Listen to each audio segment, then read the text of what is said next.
నమస్తే, నేను మీ కుప్ప పద్మిని. ఇన్నాళ్ళు మీ సపోర్ట్ ని నాకు అందిస్తూ, మీ ప్రేమని నాకు అందిస్తున్న ప్రతి ఒక్కరికి కృతజ్ఞతలు.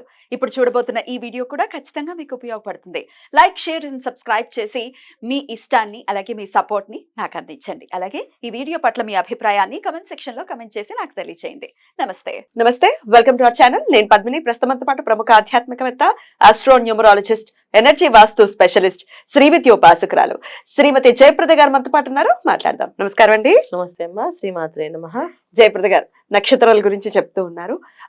నక్షత్రాలు అంటే ఆ నక్షత్ర జాతకులు ఎలా ఉంటారు అనేది చెప్తూ ఉన్నారు. అది ప్రత్యేకంగా ఆడవాళ్ళు. ఎందుకంటే డెఫినెట్ గా ఒక నక్షత్రంలో పుట్టిన వాళ్ళు ఆడవాళ్ళు అయితే ఒక తీరుగా, మగవాళ్ళు అయితే ఒక తీరుగా ఉంటారు అనేది ఇప్పుడు అర్థమవుతున్నటువంటి విషయం. అట్లా డిఫరెన్సెస్ ఖచ్చితంగా ఉంటాయి. అలాగే పాదాల వారీగా కూడా ఖచ్చితంగా వేరియేషన్స్ ఉంటాయి. కొన్ని నక్షత్రాలు ఒక పాదం ఒక రాశిలో ఉంటే 3 పాదాలు ఇంకో రాశిలో ఉండటం, ఇట్లాంటివి కూడా ఉంటాయి. ఇవి కూడా ఇంపాక్ట్ చూపిస్తాయి అనేది చాలా వివరంగా చెప్తూ ఉన్నారు. సో యా, ఎందుకంటే ఇవాళ రోజున మనకు తెలుసుకోవడం అనేది ఒక అవసరం ఉంది. అందుకని నక్షత్రం అనగానే ఈ నక్షత్రం వాళ్ళని వివాహం చేసుకోకూడదు, ఈ నక్షత్రం వాళ్ళని చేసుకోవచ్చు అని అపోహలు ఉన్నాయి కదా. ఈ అపోహలకి మనం కాదు, ఇవి ఈ నక్షత్రం వాళ్ళ లక్షణాలు ఇలా ఉంటాయి కనుక ఆలోచించి చేసుకోవచ్చు. ఇప్పుడు కొంతమంది వాళ్ళకి అమ్మాయి కొంచెం స్పీడ్గా ఉండాలి, ఉద్యోగం చేయాలి, బయట ఇంట్లో పని చూసుకోవాలనుకునే వాళ్ళకి ఆ నక్షత్రాలు చూసుకుంటే సరిపోతుంది కదా. కొంతమందికి ఇంట్లోనే ఉండాలి, బయటికి వెళ్ళకూడదు. అలా నక్షత్రాలు రీచ్ చేసుకుంటే చక్కగా వాళ్ళ ఇంట్లోనే ఉంటారు. వాళ్ళు గొడవలు ఉండవు కదా. ఈ దానికోసం ఇప్పుడున్న సిచ్యువేషన్స్ కోసం మనం ఇది అనాలిసిస్ చేయాల్సి వచ్చింది.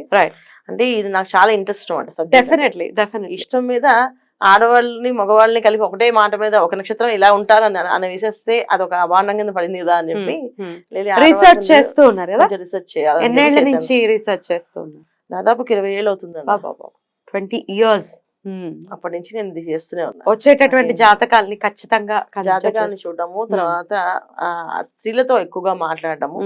మీకు ఈ లక్షణాలు, నక్షత్రం కనుక ఈ లక్షణాలు ఉండాలండి అంటే ఈ లక్షణాల కంటే ఈ లక్షణాలు ఉన్నాయంటే ఎందుకు ఉన్నాయంటే అప్పుడు పాదాల వైజ్ తీసుకుని ఎందుకంటే ఈ పాదం ఉంది, ఈ లగ్నం కూడా ఉంది కనుక వీళ్ళు ఇలా ఉన్నారు అది. ఎందుకంటే కొన్ని నక్షత్రాలు దేవత నక్షత్రాలు, కొన్ని నక్షత్రాలు రాక్షస నక్షత్రాలు. ఈ నక్షత్రాలకి వేరియేషన్స్ చూసినప్పుడు మనకి నిజంగా ఆ లక్షణం కనిపిస్తారా వీళ్ళు అని అనుకోవడానికి లేదు. అలా దేవత నక్షత్రం దేవతలా వీళ్ళు అంటే అలాగా లేదు. అలాగా దేవత గణంతో పుట్టిన వాళ్ళు రాక్షసుల్లా బిహేవ్ చేస్తున్నారు అంటే టెక్స్ట్ బుక్ లో ఏది ఉందో అది ఫాలో చేయటమే కాదు, రియాలిటీలో వాళ్ళతో మాట్లాడి వాళ్ళని అర్థం చేసుకుని ఒక అనాలిసిస్ కి వచ్చి దాని తర్వాత చెప్పడం జరుగుతుంది. అందుకే యాక్యురేట్ గా చెప్తూ ఉన్నారు ఇలా ఇలా ఉంటారు అని. దానికి కనెక్ట్ అవుతున్నారు కూడా ప్రజలు చాలా. కొన్ని నక్షత్రాల గురించి ఆల్రెడీ మాట్లాడుకోవడం జరిగింది. ఇవాళ మరికొన్ని నక్షత్రాలని మనం ఒకసారి మీరు చెప్తే మేము వింటాము. మరి స్టార్ట్ చేద్దామా? తప్పకుండా. మరి మఖా నక్షత్రం, కేతు నక్షత్రం, మరి మఖా నక్షత్ర జాతకులు ఎలా ఉంటారు, అలాగే వీళ్ళు జీవిత పర్యంతం ప్రశాంతంగా ఉండడానికి ప్రత్యేకించి ఆడవాళ్ళు ఎలా ఉంటారు, ఎలాంటి రెమెడీస్ చేసుకోవాలి ఒకసారి? తప్పకుండా అన్న. మఖా నక్షత్రం అనేది కేతు నక్షత్రం, సింహరాశిలో ఉంటుంది. దానివల్ల ఏంటంటే రవి నక్షత్రం అండ్ కేతు, రవి కేతులు ఇద్దరు అంటే నాలెడ్జ్ అండ్ హుందాతనం. అంటే ఎంత డిగ్నిఫైగా ఉంటారో, ఎంత నాలెడ్జ్గా ఉంటారో వీళ్ళు. కానీ వీళ్ళు పెంచే విధానం పేరెంట్స్ మంచిగా లేకపోతే వీళ్ళు పాడైపోతారు. మఖా నక్షత్రం వాళ్ళు ఎప్పుడైనా చెడిపోవడం అంటూ ఉంటే అది పాపం పేరెంట్స్లో నాలెడ్జ్ లేకపోవడమో, వాళ్ళు సరిగా పెంచకపోవడమో ఉంటుంది తప్ప వాళ్ళది జనరల్గా తప్పు ఉండదు మఖా నక్షత్రం వాళ్ళకి. ఇది వాళ్ళు మంచి పిల్లలు. అయితే వీళ్ళని ఏంటంటే మనం మామూలు చెప్పుకుంటే తమిళ ఇంట్లో పడితే తమిళ్, తెలుగు ఇంట్లో పడితే తెలుగు నేర్చుకున్న పిల్లలు వాళ్ళ సాంప్రదాయాలు బట్టి వాళ్ళు నేర్చుకుంటారు. వాళ్ళ ఇంట్లో వాళ్ళ అమ్మ పొద్దున్నే లేచి స్నానం చేసి దీపం పెట్టి పూజ చేసి ఆఫీస్కి వెళ్ళింది అనుకో, ఈ అమ్మాయి కూడా నేర్చుకుంటుంది ఇదే చేయాలి కంపల్సరీగా అనేసి. చిన్నప్పుడు చెప్పినా పెద్దకి మైండ్లో అలా ఫీట్ చేసుకుని రేపు రోజున అదే పని. సో పెద్ద అయిన తర్వాత తనకు అలా చేయాలనుకుంటుంది. లేదు వాళ్ళ మమ్మీ అసలు రెస్పెక్ట్ ఇవ్వట్లేదు హస్బెండ్కి కానీ కానీ అంటే ఇంతే కదా, అలాగే ఉంటారు. సో ఇవాళ పిల్లలు ఇలా ఉంటున్నారు అలా ఉంటున్నారు అనే కారణం ఏంటంటే మనం ఎలా ఉన్నాం అనేది ఇంపార్టెంట్. సో చాలా మంది తల్లిదండ్రుల వాళ్ళ పిల్లలు ఎలా ఉంటారంటే కంపల్సరీగా పేరెంట్స్ అనేది ఇంపార్టెన్స్. ఈ మఖా నక్షత్రం వాళ్ళకి వాళ్ళ తల్లిదండ్రులు ఎంత ప్రేమగా చెప్పగలిగితే, తల్లి ఎంత నాలెడ్జ్ ఉంటే వీళ్ళకి అంత బాగా వస్తుంది నాలెడ్జ్. నాన్న ఇది ఇలా చేయాలంటే అలాగే చేస్తారు, ఇది ఇలా ఉండాలంటే అలాగే వింటారు. అంత పద్ధతిగా బుద్ధిగా ఉండే నక్షత్రం ఏదైనా ఉంటే మఖా నక్షత్రం. బ్యూటిఫుల్, చాలా బుద్ధివంతులు. చిత్ర విచిత్రం కేతు అంటే మరి మఖా నక్షత్రం వాళ్ళకి అలా చిత్ర విచిత్రంగా ఉండే పరిస్థితి ఉండదా? ఉండదు నాన్న. ఎందుకంటే వీళ్ళకి మకా నక్షత్రం రవి నక్షత్రం రవి రాశిలో ఉండడం వల్ల ఆ రవి ఒక ఎనర్జీస్ పనిచేస్తూ ఉంటాయి. తర్వాత పితృదేవతల ఒక అనుగ్రహం ఈ నక్షత్రానికి. సో పితృదేవతల్ని వాళ్ళని అంటే పైన లోకాల నుంచి వాళ్ళు పంపించాలి, తీసుకెళ్ళాలంటే రేవతి ప్లస్ మకా నక్షత్రం వీళ్ళు వాళ్ళని డ్రైవ్ చేస్తారన్నమాట. తీసుకెళ్ళాం ఈ ప్లేస్ నుంచి ఈ ప్లేస్కి, అంటే పుణ్యం చేసిన వాళ్ళు ఈ ప్లేస్కి, పాపం చేసిన వాళ్ళకి ఆ ప్లేస్కి అనే వెళ్ళే ఏదైతే ఎనర్జీస్ చూస్తారో దానికి అధిపతులుగా ఉండేవాళ్ళు ఎవరైనా ఉన్నారంటే అది మకా నక్షత్రం వాళ్ళు, రేవతి నక్షత్రం, మెయిన్ రాష్ట్రంలో రేవతి నక్షత్రం వాళ్ళు, వీళ్ళు అధిపతులుగా ఉంటారని ఈ పితృదేవత ఒక అనుగ్రహంతో ఉన్న నక్షత్రం అని చెప్పేసి ఎక్కువ ఆ నక్షత్రం పుట్టడం కూడా ఏంటంటే పూర్వజన్మ సుకృతంతో పుడతారు వీళ్ళు. అంటే ఈ జన్మలో వీళ్ళు ఫైనల్గా తీర్చుకోవాల్సిన విషయం ఇది ఫైనల్ జన్మ అన్నట్టు కూడా ఉంటుంది ఈ నక్షత్రానికి. అందుకున్న ఈ ఆడవాళ్ళలో ఈ నక్షత్రానికి ఉంటుందన్నమాట. సో వాళ్ళు అలా వెళ్ళాలి అంటే గత జన్మలో వాళ్ళు చేసుకున్న ప్రారంభ కర్మ ఏదైతే ఉందో ఈ జన్మలో వీళ్ళు ఎంజాయ్ చేయాలి, జల్సా చేయాలి, చేస్తారు పిల్లలు. లేదు ఈ జన్మలో పూజా పునస్కారం ఎప్పుడు నిరంతరం దేవుడు మొదలు రారు.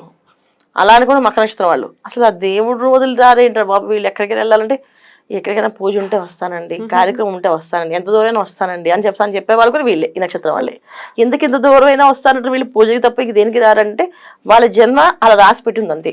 అందుకని వాళ్ళ ఆడవాళ్ళు మరి ముఖ్యంగా ఆడవాళ్ళకి, ఇది ఆడవాళ్ళ గురించి మాట్లాడుతున్నాం, మగవాళ్ళు కాదు, ఇది ఓన్లీ ఆడవాళ్ళు. ఈ ఆడవాళ్ళు మాత్రమే ఇలా ఉంటారు. ఇది నక్షత్రం వాళ్ళు. సో కొంతమంది ఏదైనా పార్టీ ఫంక్షన్ అంటేనే వస్తారు, వాళ్ళకి దేవుడు భక్తి అనేది ఉండదు, అది చాలా తక్కువ మంది. కాకపోతే ఏంటంటే నక్షత్రానికి పూర్వజన్మ సుకృతం ఏదైతే ఉందో చేస్తారు కనుక వాళ్ళు ఇలా ఉంటారంటే దానికి కానుకొని ఆ నక్షత్రం ఒక ఎనర్జీస్ పూర్వజన్మ సుకృతమే. ఇది నక్షత్రం వాళ్ళ లక్షణం అనమాట. సో మకా నక్షత్రం వాళ్ళని చక్కగా వాళ్ళతో పాటు ట్రావెల్ చేస్తే వాళ్ళు మనకు ఓర్పు సహనము నేర్పిస్తారు. అంటే ఓర్పుగా ఎలా ఉండాలి, సహనంగా మాట్లాడేటప్పుడు సహనంగా ఉండాలి. సో వీళ్ళతో ట్రావెల్ అనేది చాలా ఈజీగా ఉంటుంది. ప్రతిదీ ముందుగా ఆలోచించి ఇది చేయమంటారా, ఒక పిక్నిక్ వెళ్తున్నాం అంటే వీళ్ళు ఆలోచిస్తారు ఈ పిక్నిక్లో 20-30 మంది వస్తే ఎక్కడ తీసుకుంటాం ఆహారం, ఎలాంటి ఆహారం పెడదాం, అప్పుడు వచ్చి ఏం ఆహారం పెడదాం, ఒకవేళ ఆహారం కావాలంటే కొనుక్కుందామా, కొంచెం చేసుకుందామా, తెచ్చుకుందామా, ఇలా ముందు ఆలోచన చేసి ప్లాన్ చేసి తీసుకెళ్లే వాళ్ళు ఈ మకా నక్షత్రం వాళ్ళు. సో వీళ్ళని చక్కగా స్నేహితులుగా ఉంచుకుంటే సమయానికి అన్ని చెప్తూ గుర్తు చేస్తూ ఉంటారు. సచ్ బ్యూటిఫుల్ స్టార్ అని చెప్పుకోవచ్చు అండి. అయినప్పటికీ వీళ్ళు పరిహారాలు ఏం చేసుకోవాలండి? వీళ్ళు తెలుసుకోరు అన్న, వాళ్ళు మర్చిపోతుంటారు, అందరికి సర్వీస్ చేస్తుంటారు కానీ వీళ్ళని ఎవరు గుర్తించరు. అదొకటి ఉన్న వీళ్ళకి పెద్ద మైనస్ పాయింట్. వీళ్ళకి ఒక గుర్తింపు రాదు, వీళ్ళు చేసే సేవకి ఒక పేరు ఉండదు. అందుకని జనరల్గా ఏంటంటే వాళ్ళు అలా అలవాటు అయిపోతుంది. మాకు ఇంతేమో అండి, ఇంట్లో అయినా బయట వాళ్ళైనా అందరూ వీళ్ళని జస్ట్ అలా వాడుకుని అలా వదిలేస్తుంటారు. అంటే ఆ కేతో ఒక ఎనర్జీస్ చెప్తుందా రిలేషన్స్ కట్ అయిపోతుంటాయి అనేసి కొంత దూరం ట్రావెల్ చేసిన తర్వాత బాగా చేశారు, సూపర్ చేశారు అంటారు, అంతా వదిలేస్తారు. మళ్ళీ నెక్స్ట్ గుర్తుపెట్టుకొని ఫోన్ చేసి మాట్లాడడం కానీ మళ్ళీ ఉండదు. వీళ్ళు మాత్రం వాళ్ళ మీద ప్రేమ చేసుకుంటుంటారు. వీళ్ళు చాలా మంచి బాగా కల్పించారు దాన్ని, ఏమో మాట్లాడలేదు బాగున్నారా, అప్పుడు మీరు కలిసామంటే కలిసాం, అప్పుడు మీరు సేవ చేస్తారు బ్రహ్మాండం చేశారు అని చెప్తారు తప్ప కంటిన్యూటీ ఉండదు. అది ఇంట్లో బయట వాళ్ళ నుంచి పట్టించుకోరు, ఇంట్లో వాళ్ళు లేరని చెప్పేసి వీళ్ళు మనసులో బాధపడుతుంటారు. మరి అది రాకుండా ఉండాలంటే ఏం చేయాలి? తప్పకుండా వీళ్ళకి ఏంటంటే గుర్తింపు అనేది రావాలి అంటే ఆదిత్య హృదయం చదవాలి. ఎందుకంటే కేతు ఒక ఎనర్జీస్ వల్ల అన్ని సేవ సర్వీస్ అని వచ్చాయి. కానీ వీళ్ళకి ఏంటంటే ఆదిత్య హృదయం, సూర్య నమస్కారం, పొద్దున్నే లేవడం అది అలవాటు. వీళ్ళకి కొంచెం జనరల్గా లేస్తారు, కొంచెం ఇంకా సూర్యోదయం పూర్వమే నిద్ర లేచి నమస్కారం చేసి కార్తీక మాసం స్పెషల్గా చేయాలరా వీళ్ళు. చాలా అద్భుతంగా వివరించారండి, కృతజ్ఞతలు. ఇక నెక్స్ట్ వీడియోలో పూర్వ పాల్గొనే నక్షత్రం గురించి మాట్లాడుకుందాం. థ్యాంక్ యూ అండి, నమస్తే. నమస్తే అమ్మ, శ్రీమాత్రే నమః.